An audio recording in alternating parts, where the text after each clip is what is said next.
this is Raquel, founder of Viita. Today we're talking with Dani-Jo on what it's like to date as a woman of color. Remember, this talk is real talk.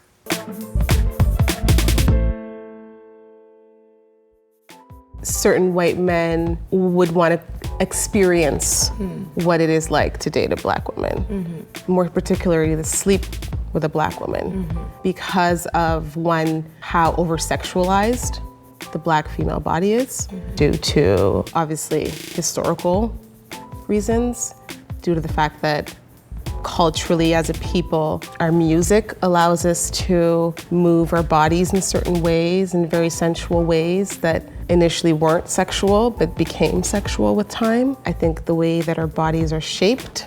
So all of these things come into play when, you know, white men see black women.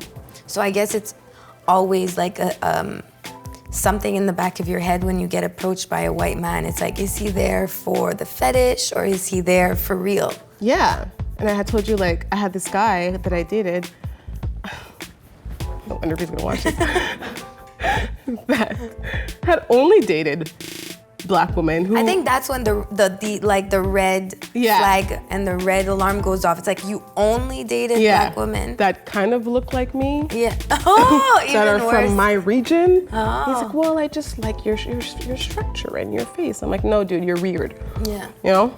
So where does it go from like taste to fetish? I think where you draw the line is that if you're not open to anything else. Yeah.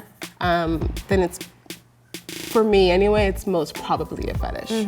I genuinely dig tall, black, handsome men. I've dated white men. I've dated Asian men. You know what I mean? I've been open to exploring. When I date, I don't necessarily look to date the same race as myself. I think it's probably more convenient.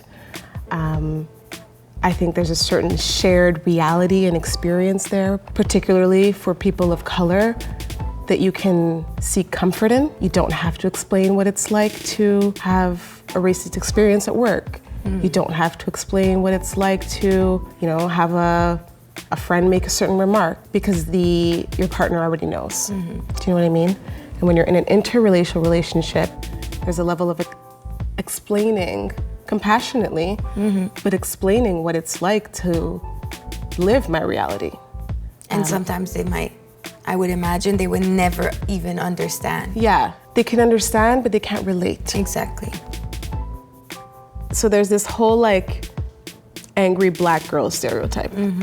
And the minute that we raise our voice or we state our disagreement with something, it's perceived as like, oh, whoa, relax, so much attitude. So if we can't be emotional in our workspace and we can't be emotional at home and in the intimacy of our relationships, then when and where can we express our emotions? When is it safe for us to say that we're upset, to speak a little louder, to say that we don't agree without people being intimidated by our reactions? Thank you so much, Dani-Jo, for being here, being open, being honest. I really appreciate it. Thank you for having me and for this wonderful initiative.